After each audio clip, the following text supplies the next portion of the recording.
Sí, moltes gràcies per haver acudit a la roda de premsa. Nosaltres estem així, Alicia i jo, Alicia com a candidata al Congrés dels Diputats i jo com a secretària local del bloc així a la ciutat de Gandia. Volíem parlar-vos un poc de la campanya que ha encetat la coalició Compromís, Explica Compromís, en el qual volem donar a conèixer a la ciutadania quins són els eixos fonamentals de la nostra campanya, els eixos fonamentals del nostre treball d'ací uns dies al Congrés dels Diputats. Per nosaltres el que farem serà parlar d'un dels eixos, que és la part de benestar social, i Alicia després desenvoluparà també uns altres eixos.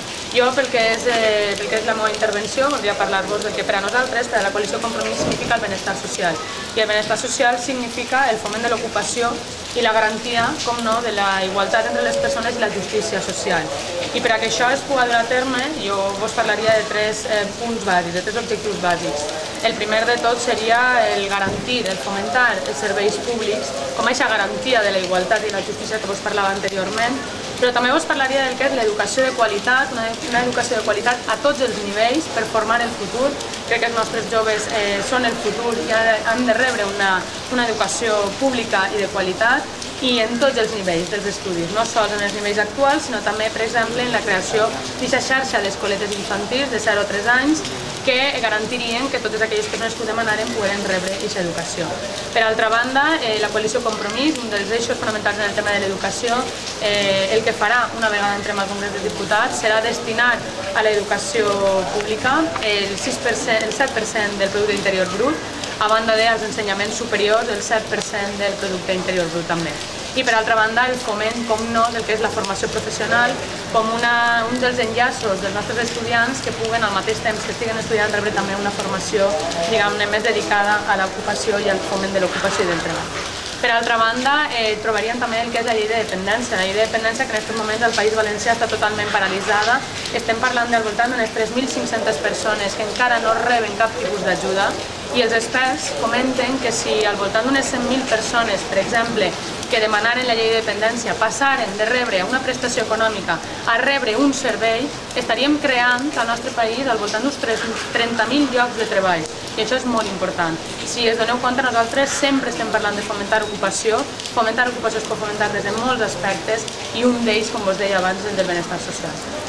Jo ja sense més li passo la paraula a Alicia perquè vos continués explicant altres objectius.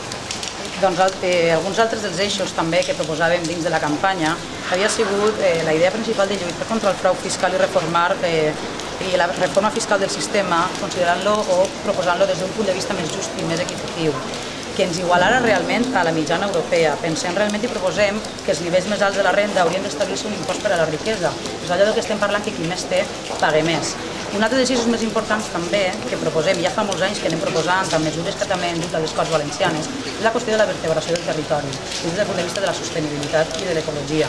És molt important, per exemple, el concepte de l'eix mediterrani. Tant el PP com el PSOE ja porten anys establint també un model centralista, un eix que passi per Madrid i que deixi de banda realment el que és l'eix que nosaltres considerem que és més important per enriquir econòmicament la indústria valenciana, que és l'eix del corredor del Mediterrani. Ja fa que se va proposar, se va acceptar per part del govern de la Generalitat, per part del govern també de l'Estat espanyol, i ara sembla que van reculant.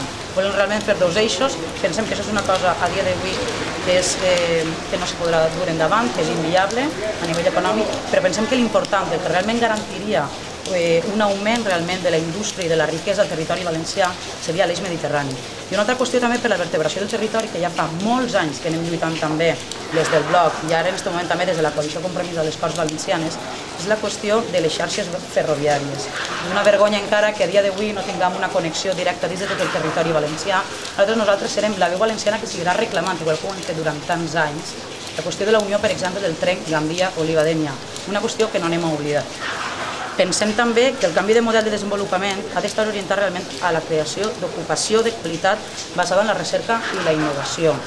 I això és important des del punt de vista que els pressupostos per a I+D+I estan cada any sent retallats i baixant en quant a pressupostos. Pensem que educació i qualitat educativa garanteix un futur laboral millor per a tots els ciutadans i les ciutadanes del País Valencià. En altre aspecte també, garantir el benestar social, com estava parlant també Lorena, és realment mantenir aquest concepte de la solidaritat. Nosaltres tots aquests eixos els proposem també des del punt de vista que us havia comentat al principi, política valenciana, festa des del territori valencià.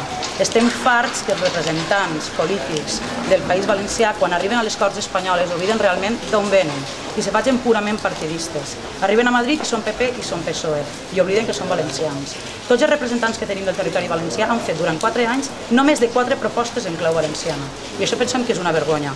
Nosaltres som un partit d'obediència purament i estricta al territori valencià i el que anem a fer realment és portar els problemes del País Valencià a les Corts Espanyoles per a que es puguen solucionar.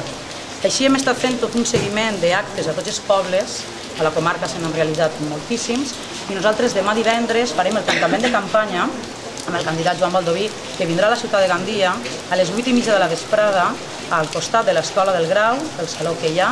Farem allí l'acte de cloenda, on vindrà ell també a explicar tot el que es proposa. I no res més, senzillament dir que diumenge són les eleccions, que tenim moltíssima confiança perquè sabem que els resultats per a nosaltres seran bons, un resultat històric. Des d'època de la Segona República anem a tenir realment una veu valenciana a les Corts Espanyoles, sabem que així té que ser i animarà la gent realment que vote Compromís. Pensem que és una opció útil, estem ja farts del discurs del Partit Popular, estem farts del discurs de la por del Partit Socialista que vol una altra vegada tornar a introduir el concepte del vot útil. No hi ha vot més útil que votar el que realment pensa que serà positiu per al seu territori. I pensem que en aquestes eleccions el vot és per a la coalició Compromís.